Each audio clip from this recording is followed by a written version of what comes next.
there, and he was looking after marketing.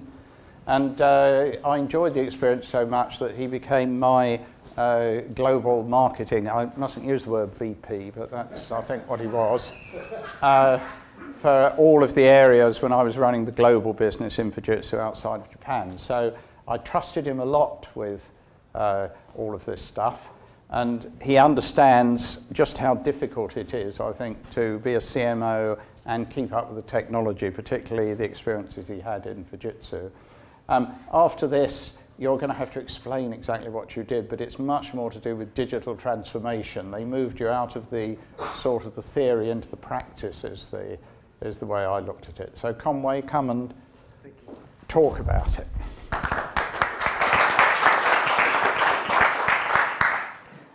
Thank you, Richard, and good afternoon, everybody. Good afternoon. Oh, that's better. Well, I promise I'll only ask once. So thank you, Richard, for your kind introduction, and I was not allowed to have digital in my title, so let's be clear about that. But certainly, as Richard said, my experience kind of went from the practicing of and leading a marketing function for Fujitsu to, as Richard said, they moved me off. It kind of sounds a bit ominous when you say you were moved off, but moved off to actually to run and actually run the business side of things. So it's quite interesting to get both perspectives of how marketing really plays an important role, not only in marketing itself, but also how it connects with the business. So let me start by sharing a story with you. And it's about the time when Richard and I worked together in Japan. And it was a date that many of you might recognize. It was the 11th of March, 2011. And that was the date that the third largest earthquake ever recorded struck 230 miles northeast of Japan, for those that remember that date. And it was a date that the Earth literally shifted on its axis. Called the Great East Japan Earthquake, it lasted an incredible 6 minutes. And it forced the main island of Japan, Honshu, eastward by more than 8 feet. 30 minutes after the main quake, the first tsunamis hit Japan's eastern coastline, reaching staggering heights of up to 130 feet and travelling inland as far as 6 miles. The wall of water and debris wiped out entire towns, key infrastructures, and caused the level 7 meltdown of the Fukushima nuclear power facility. But by far the most tragic impact was the many thousands that lost their lives on that terrible day. And this toll would have been far higher had the people of northeastern Japan not received an early warning before the first quake hit and subsequent tsunami made landfall. And thanks to the country's stringent seismic building codes and automated disaster response systems, many other casualties were avoided, as high-speed trains, factory assembly lines, and airports instantaneously shut down. Now, as fate would have it, my family and I had just relocated to Tokyo a few weeks prior. And like most of Tokyo's 35 million residents, I was busy at work on that, bright and, I have to say, eerily still spring afternoon. It's kind of difficult to overstate the experience of being on the 30th floor of an office tower as the thing shudders and then begins to lurch backwards and forwards by, in many cases, up to 30 feet. As you kind of sit back and you try and comprehend how could glass, steel and concrete withstand the kind of forces that we were experiencing that afternoon. Now, the sheer terror of the situation was made worse for me personally as I looked out across the city to my nearby apartment building, where I knew my wife and 6-year-old daughter would be experiencing precisely the same emotions, as furniture and our personal effects were being thrown from side to side. Now, the situation on the ground became even more difficult as both fixed and mobile phones were completely offline for several hours. But remarkably, the internet stayed up. And I believe what happened next has relevance for all of us as business people and especially us as marketers.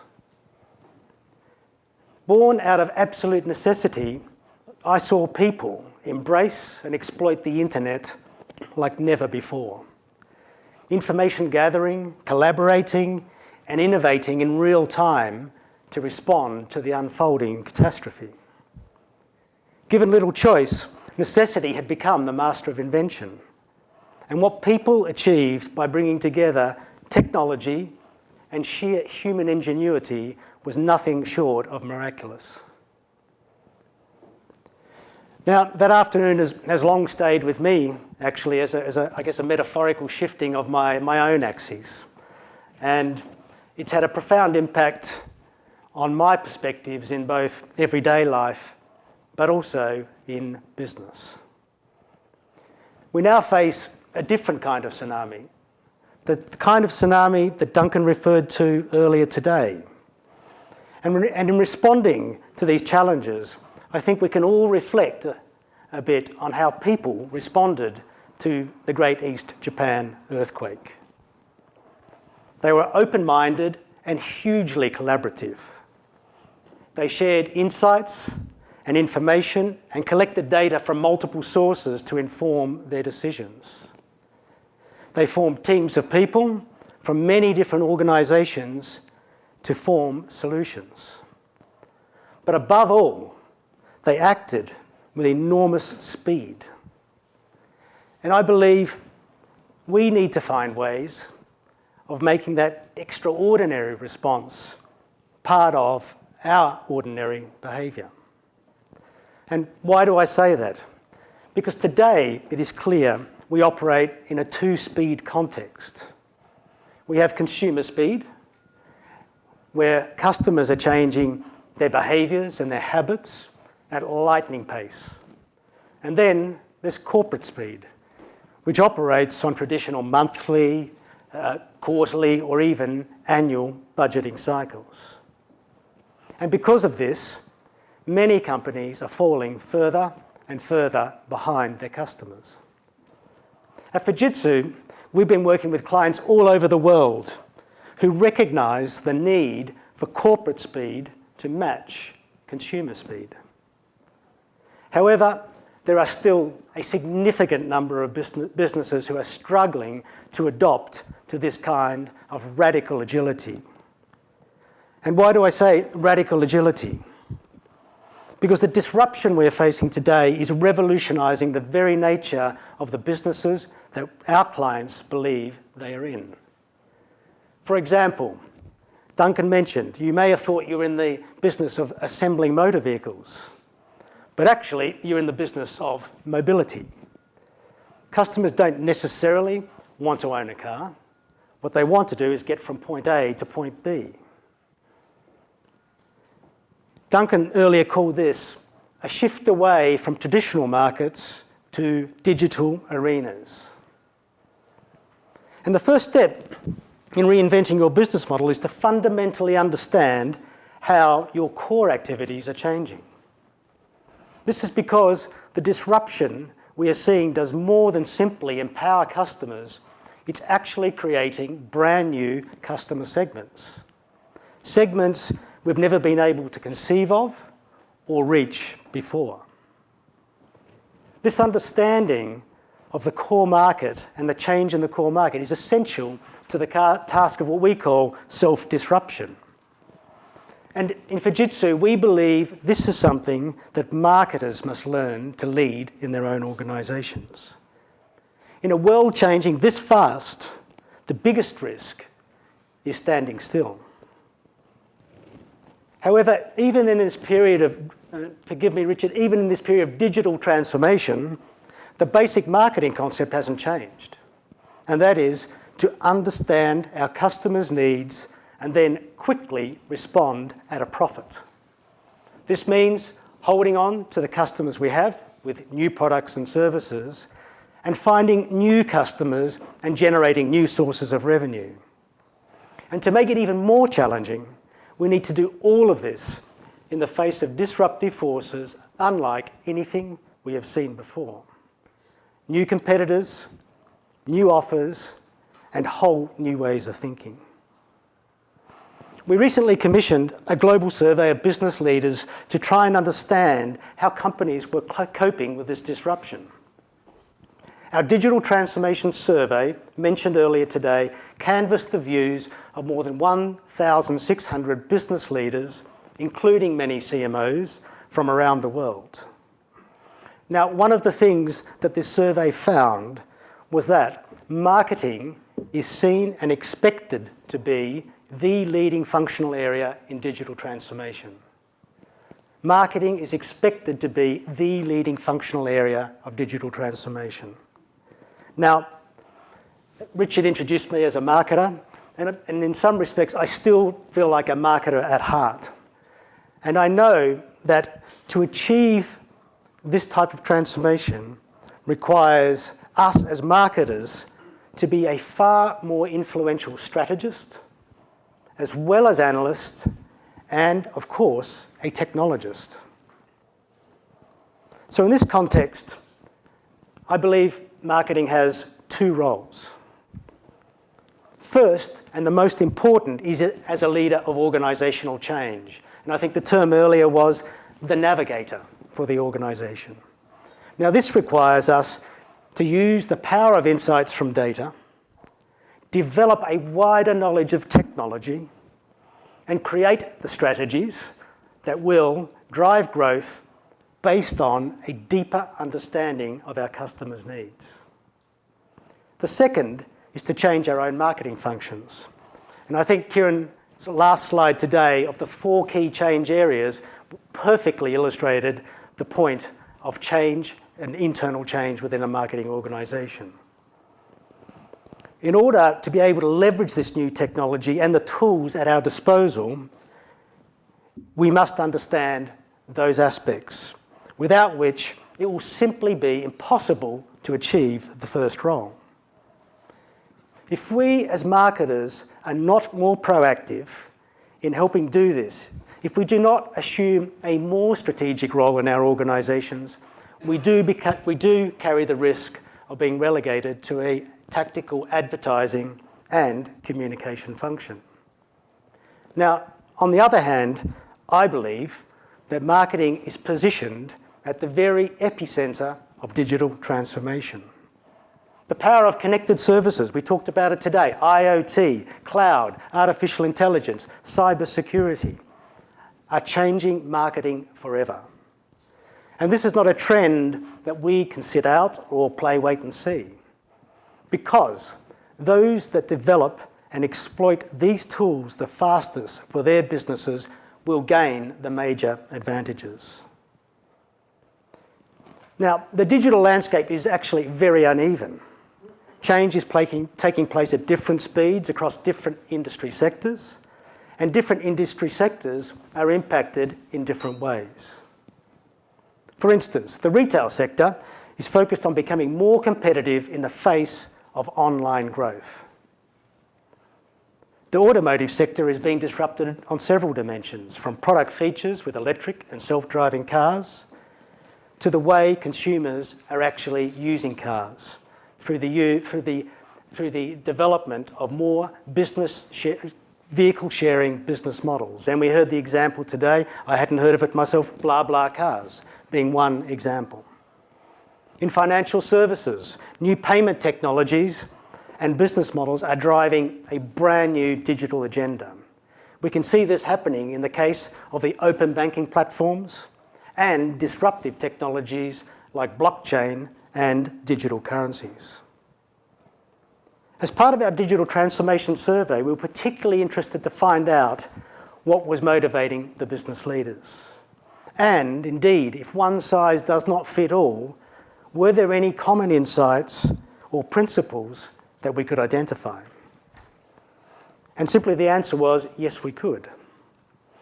We found that businesses that achieved the best outcomes showed strong capabilities in the following factors: leadership, people, agility, business integration, ecosystems, and value from data. Now, we call these 6 dimensions digital muscle. The survey confirms that digital is not merely about introducing a new technology. It is about continuous reinvention across the entire value chain, starting with customers and extending all the way to suppliers and partners. In order to enable this reinvention, we actually need to think like an athlete and find ways to ensure that our companies are developing all their digital muscles. So let's take a closer look at how marketing can play a key role across the 6 digital muscle groups. Leadership. There is no doubt that digital transformation is a priority for the CEO. But who better to advise the CEO than marketing? Because it all starts with the customer. With the right insights through data acquisition and analytics, we as marketers can help set the direction and the right metrics for change. People. People are a critical success factor for digital transformation, and having the right skills is essential to ensure that everyone is aligned to the customer. We talked about 375 million new roles being created or lost actually through automation and through digital transformation. But on the other side, there is a significantly higher number of new skills and new roles being created. So here, marketers must work with HR to align the skills and the behaviours of everybody across the organisation. Agility. I previously said organisations need to become radically agile. Now, one way to do this is to adopt what we call a design thinking approach. And this is a concept that is already familiar to us as marketers. It is a powerful way to rethink our business and approach to transformation because it starts with imagining life from the perspective of our customers. Armed with the right data, marketers can play a central role in bringing together teams that have a diverse range of business, technology, and design skills in order to innovate new products and new services. Now, organisations need to align digital initiatives with current systems and processes. Connecting the digital and physical parts of an organisation is essential to open up these new opportunities. To ensure that customer-centric digital is fully integrated into our business, here marketing must work with IT to help design and implement the best ways of bringing these together. Ecosystems. Again, mentioned today. Marketers must lead the establishment of an ecosystem of the right partners, particularly technology partners, to help them embrace open innovation. We need to think about accessing ideas, data, and competencies, not just from outside our own organisation, but from outside our own industries as well. Success in the era of AI requires co-creation, where innovation is delivered more openly, with the coming together of different skills, ideas, and expertise. Doing so plays to our strengths, because as marketers, we do see the world from outside our own organisations, from the world of the customer. And finally, extracting value from data. We must focus our companies to ensure we have the right set of digital tools that can be used to transform data into value. organizations can use cloud, IoT, AI to derive valuable insights and then turn them into business outcomes. Now, this data can be from multiple sources, including even personal information that is appropriately shared amongst the ecosystem of partners. Therefore, keeping data secure is absolutely mission critical. With so much data now flowing outside of the firewall of an organization, how can we protect these flows from cyber attacks?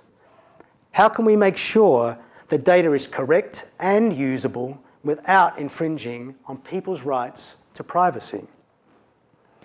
Cyber attacks are on the increase and becoming more sophisticated. In fact, we have found more than 40% of companies today have experienced serious damage through cyber attacks. And as digitalization progresses, connecting everything, as we heard today, the risk from cyber attacks will only increase. Therefore, trust becomes critical to any success in digital transformation. We talked about, and I've heard many people talk today about the BA example. You know, my personal experience of BA, having read my email first thing this morning, was a severe breach of trust. And I know others in this room have felt the same way. So it's only those that get the trust formula right that will be able to capture and exploit the data they need to fully enable the full potential of these new digital opportunities.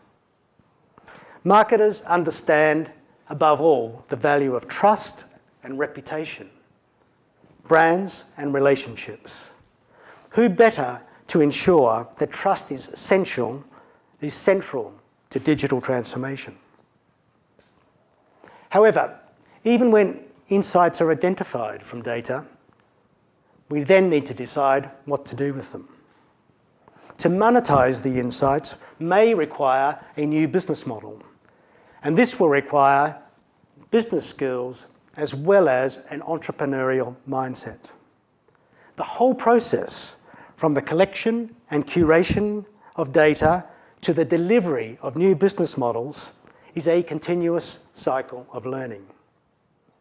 Let me give you some examples of the work we are doing to illustrate some of these themes. We are working with clients to help transform the way we bank.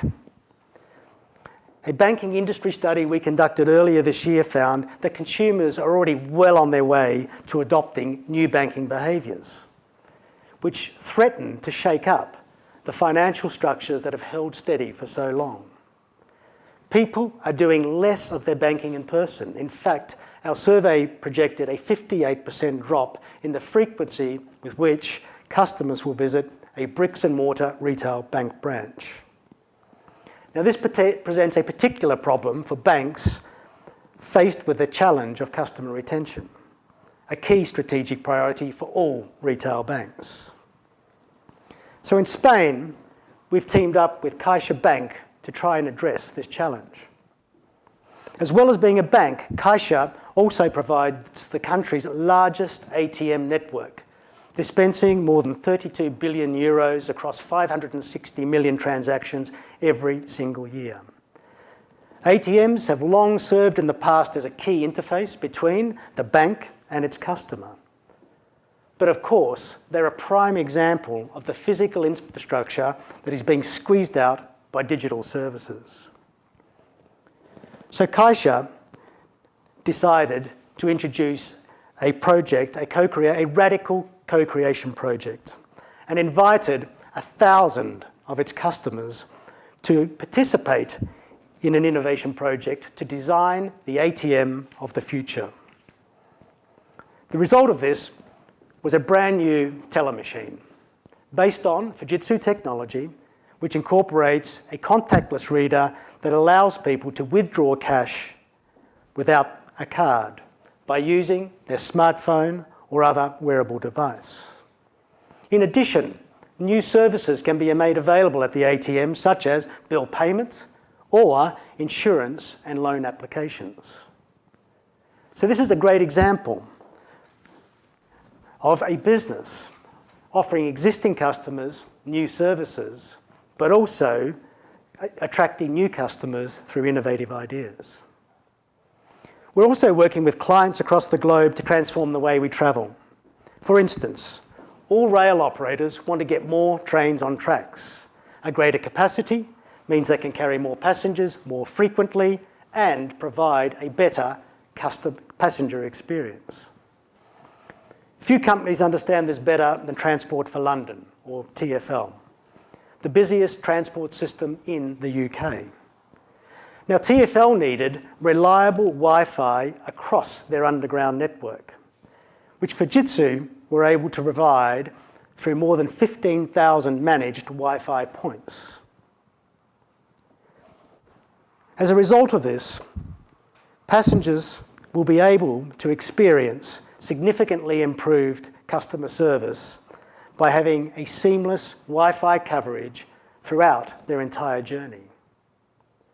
This new capability has also helped enable more trains, because trains can now transmit real-time condition monitoring data to a TfL to alert them of any parts that may need repairing. All of this happens whilst the trains remain in service. And if that wasn't enough, this Wi-Fi service also provides the opportunity to generate more revenue by linking online passengers to TfL concessions and more accurately target advertising and promotions through their mobile devices. Over at Heathrow Airport, another digital transformation took place as they rebuilt their Terminal 2 infrastructure. We implemented a brand new integrated network to enable better collaboration across the site. As a result of improved communications, passengers have seen a drop in queue times and a jump in security levels. This has translated to a far superior customer experience. And with this comes a greater preference to choose Heathrow and to arrive early to eat and shop before their journey begins. In other words, additional revenue growth. And another example is the work we're doing to help transform the post office.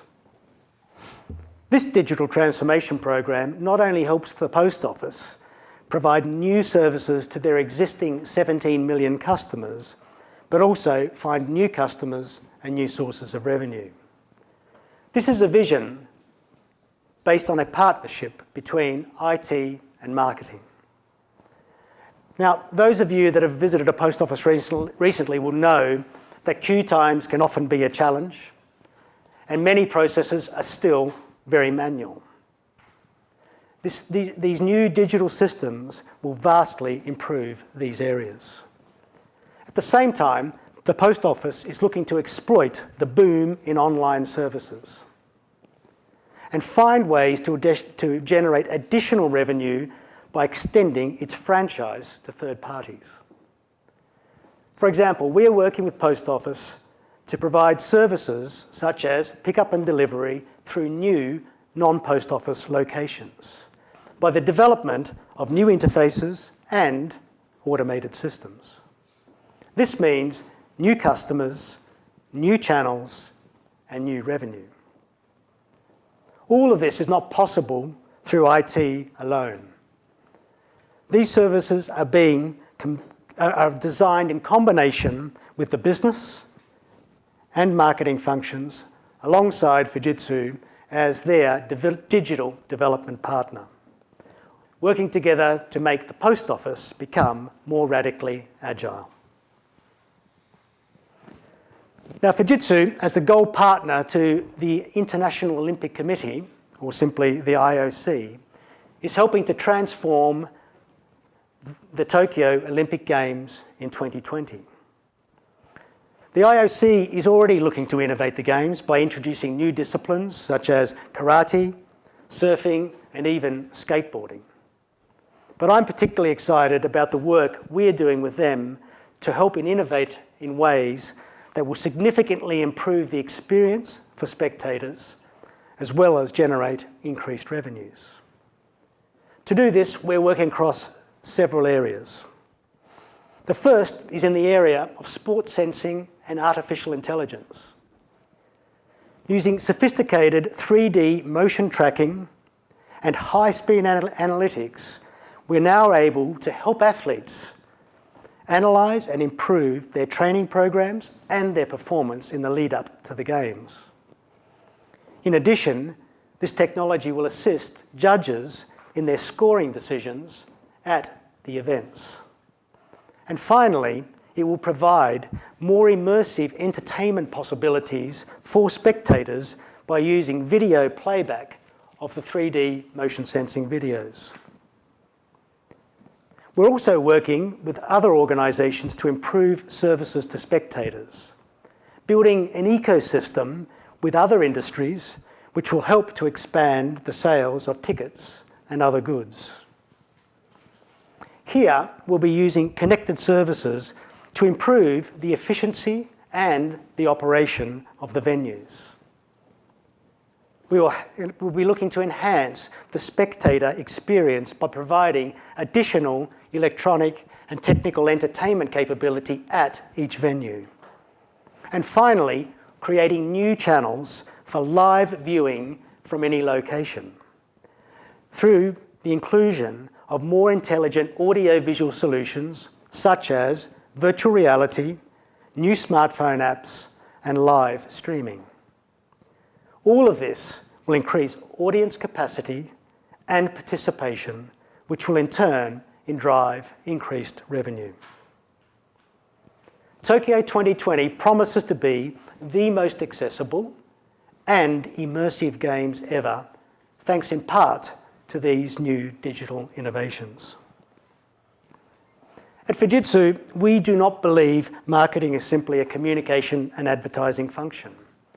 Our experience is marketing works best when it becomes the catalyst to ensure that everyone across the organisation thinks about the customer in the same way. It bridges that gap between corporate speed and consumer speed. At Fujitsu, we have empowered marketing to play a much more critical role in our success and speed up our ability to respond to customers and anticipate their needs. For us, it all starts with the voice of customer. We strive to build our customer insights by starting every management meeting with the voice of customer. These are independent surveys that capture the feedback of the services we deliver and our performance. And for example, customers are clearly telling us that if we want to continue to win their business, we must bring them more innovation. And to do this, marketing has helped us implement design thinking right across our organisation. This design thinking approach helps our customers solve challenges and grow revenues in often very unexpected ways. As Duncan earlier mentioned, one of the key initiatives this year has been to launch our digital transformation centres in Tokyo, New York, London and Munich. These are state-of-the-art facilities which enable this co-creation with our customers. They build on years of experience of design thinking to work with customers to identify and implement innovative ideas. One recent example in our London Transformation Centre is where we had a hotel group who wanted to find out if there was a way to generate more revenue from the thousands of underused car parking spaces they had across their hotel chain. We formed a team, a multidisciplined team, made up of our expert facilitators and technologists, with their operations and marketing people, and some of their external suppliers. And now, in no time at all, this team had designed a very simple and low-cost way to combine connected services and technology to generate significant new revenue by better using these car parking spaces. And perhaps, reflecting on an earlier presentation, this could be an example of frugal innovation. Marketing had a very wide role in this project, which I think perfectly illustrates the point. First, they had a role in bringing the opportunity to the table. They then helped co-create the solutions. And now they have a key role in bringing these new offerings to market. For us to ensure that co-creation works brilliantly, we are able to draw upon the successful delivery of over 700 of these type of engagements. And we have helped organisations solve challenges as diverse as reinventing the process for testing wind turbine blades, or developing completely new services for financial institutions, and redesigning entire supply chains. In our purpose-built interactive studio in London, we can help companies tackle some of the most challenging business and technical opportunities in an innovative and collaborative way. So please, take this as an open invitation to bring us your business challenges and see if we can help you design some innovative solutions that will bring new revenue opportunities to your business. To conclude, let me share a final thought. I believe these are truly exciting times for marketers. We as marketers have never been better positioned to help our organisations transform and thrive. But to do this, we must have a better grasp on the technology and the tools now available to us. We must focus on ensuring our companies can capture, manage, secure, and mine the data that will be so essential to understanding our customers' needs. And armed with these insights, we must help form new ecosystems which will enable radical agility in finding new products and services. But we must do all of this fast. Really, really fast. As Duncan said in his introduction, we live in a world of mega opportunities and mega dangers. The biggest danger is that we stand still and do nothing. In a world of mega opportunities, I believe it is marketing that must stand up and take the lead. Thank you very much.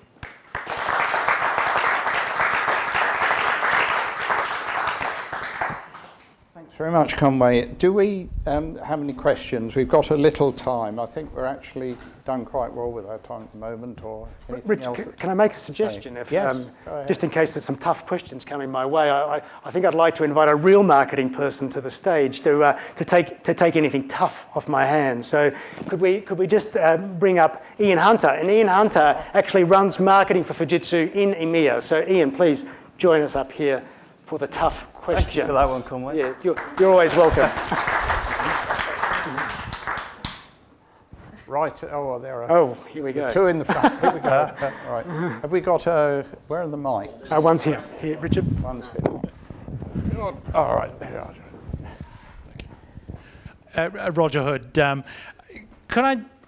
Throughout the day, we've heard an awful lot about really understanding the customer and meeting their needs, putting it sort of crudely. Do you think there is a temptation as the technology becomes so sophisticated that all companies do understand their customers, both overall and in real time, that there will be a temptation to monetize that knowledge and sell it on to third parties, with the end result of the consumer being bombarded with highly relevant but bloody annoying invitations to act in all sorts of ways. So if motor companies understand their customers better, that's fine for them to improve their services, but perhaps they will then pass that on to hotel groups or clothing manufacturers or somebody. I think it's a really good question, Roger. One of the topics we've dwelled on today somewhat is trust. Yes. And what you've described is right at the heart of the trust dynamic. And I'm sure some organisations will. We certainly are clear that integrity and trust with our customers is absolutely key. So from our point of view, that would not be something we did, but it's something that's going to play out in the market as we become more and more digital, and consumers and users become more and more cynical of those types of ploys. And I think there's also protections, I suppose, that are keeping pace a little bit with GDPR as an example. And as we know now, the sharing of personal information, it's been highly regulated. So I think that it's a question of keeping balance, I think, between the need to want to exploit and use data on a broader scale, and I think the going too far from a sort of data protection and privacy perspective. So I think we'll always see that balance. It goes too far, then I think we could lose the original objective. I mean, I'll give you one legal, if you like, in this. There are two things. There are circumstances under GDPR when, if you have a sort of partnership with a third party, let's take, we'll mention BA again, so have a partnership with hotels, right? So if they got to know you very well, it's probably within GDPR to pass your information, let's say, to a hotel that you've once booked, to a chain, to send you hotels, but they probably couldn't send it to, I don't know, Gucci or something, so that you can buy handbags or clothes. The other thing, which I think is a very interesting technological challenge, is what they call anonymization of data. Now, the extent to which, and this has got a lot to do with how you crunch it within the system, how you process it, but if you can actually take all of this personal stuff and anonymize it, what you can have is a situation which says customers anonymous who do something or other are also likely to do something else, and that you could sell. It's got no relationship to GDPR, and people, I suspect, like Google, for instance, will be doing this. Yes. Yes. That's, I think that's where the most fruitful sort of sale of data will come. Thank you. Hello, Trevor Frugal. Again, a great presentation, which is close to you. My question really has three parts. One builds on which Roger, I wouldn't say stole with pride, but Alex is getting ahead of him. It's slightly different for you. As we see now with television, people will pay a premium not to have adverts during the film. And the same actually apply with data. So in fact, you'll get revenue generation from the end user because they don't actually want to have interruptions. So that's point one. Point two is there's been a lot of mention of your fabulous survey, but what response have you had back when you presented that to CEO and other management? And I think the third point is a lot of the use of the word customer, which perhaps implies a retail end user. What will be the dynamics for the intermediaries going forward with mega data being available?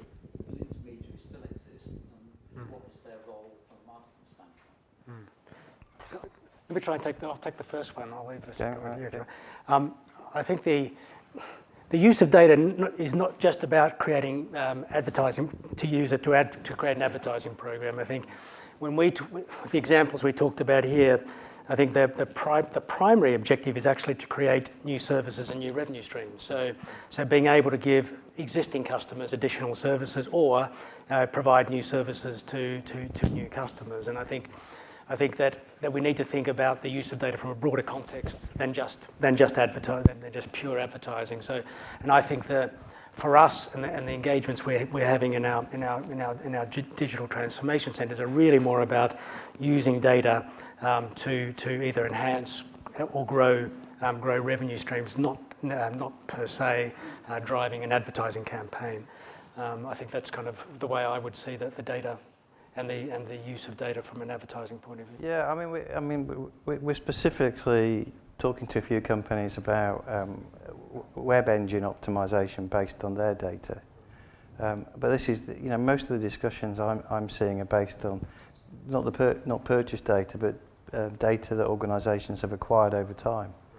And I think with GDPR and other European initiatives, I think the ability to purchase specific customer data is going to disappear.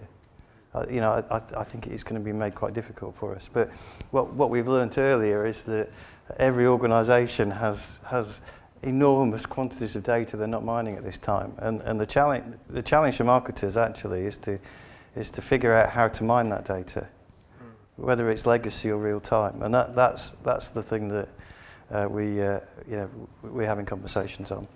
I was going to mention the intermediary point. I think the whole supply chain is going to be disrupted. I think in many industries, and I think a classic one is retail.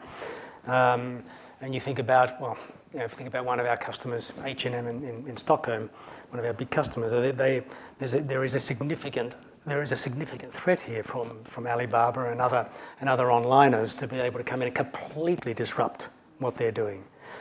So then in many situations, the retailer could be seen as an intermediary, and Amazon and Amazon Prime is another way of achieving the same outcome. So I think that everybody in the value chain needs to think about their role and their relevance in respect to the new agenda.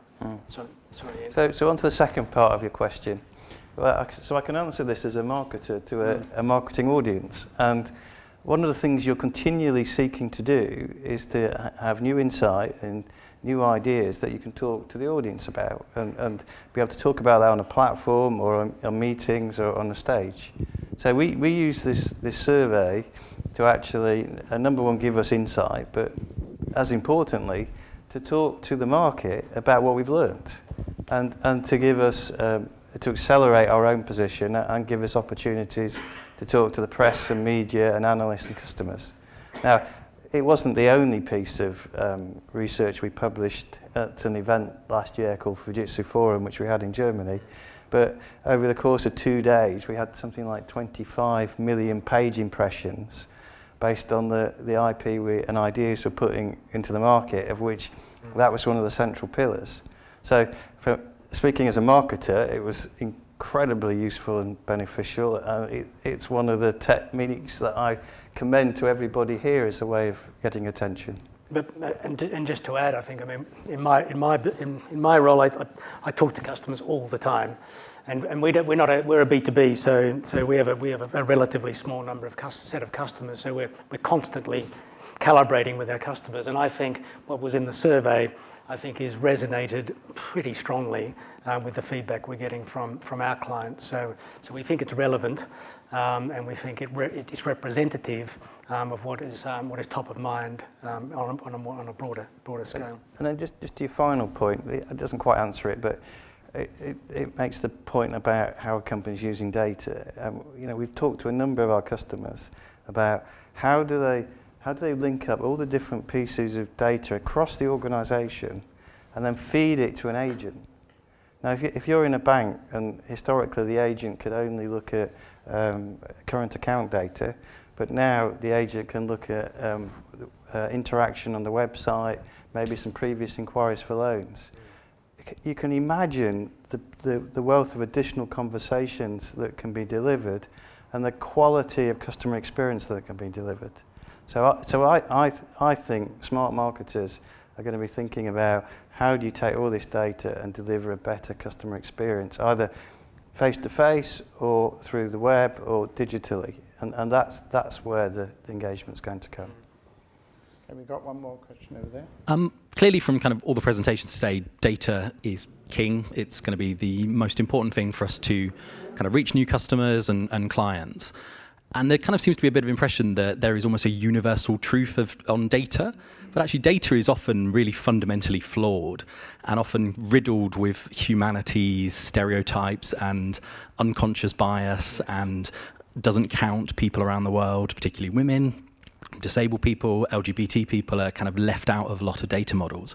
So how do we make sure when we're moving into this brave new world that the reality is we're not just building a new world that amplifies all of this discrimination that's existed historically? Yeah, it's quite a big question, maybe outside of the realm of marketing more broadly.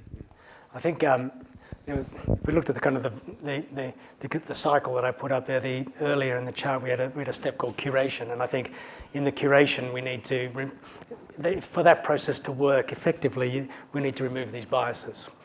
we need to recognise them.